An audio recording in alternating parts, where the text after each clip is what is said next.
जिथे शक्य आहे ते मी महायुतीसोबत लढणार. शिवसेनेची काय तयारी आहे? आमचा निर्णय आहे की महायुतीतूनच निवडणूक लढायला पाहिजे. शेवटी भारतीय जनता पार्टी आणि शिवसेना हे तर अनेक निवडणुका मागे अनेक वर्षापासून आम्ही मिळूनच लढत होतो आणि त्यामुळे कार्यकर्त्याची बहुतांश ठिकाणी निवडणूक लढण्याची इच्छा असते.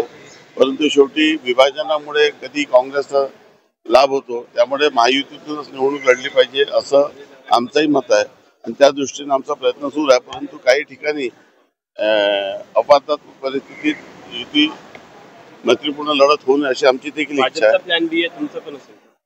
प्लॅन बीच्या संदर्भात नाही. मी आता सध्या आम्ही देखील सर्व जिल्ह्यात आणि जेवढ्या सभा घेऊन राहिलो ते महायुतीच्या उमेदवारांना निवडून आणा अशाच घेऊन राहिलो आणि तशाच पद्धतीचे प्रचार भविष्यात करण्याची परिस्थिती राहावी असं सर्वांचं शिंदे साहेबांचा नागपूरचा दौरा मागे पुढे ढकलला होता. दिवाळी नंतर आहे की आधी आहे? आता ते जसे तारीख येईल त्यानुसार तयारी आहे. आम्ही वाट बघत आहोत. तयारी पूर्ण झालेली आहे आणि निवडणुकीच्या पूर्वी शिंदे साहेबांची मोठी सभा व्हावी अशी आमची इच्छा आहे. तुमचं धडाकेबाज म्हणून तुमची ओळख आहे, अभ्यासू आमदार म्हणून. बाबा आत्राम तुमच्यावर नाराज का असतात नेहमी?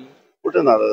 मला कधीच एक शब्द बोलले नाही. माझ्याशी ते चांगल्या पद्धतीने जेव्हाही संवाद झाला चांगला झाला आणि मी असं काही चुकीचं कुठलाही हस्तक्षेप मी त्यांच्या मतदारसंघात केलं नाही आणि मी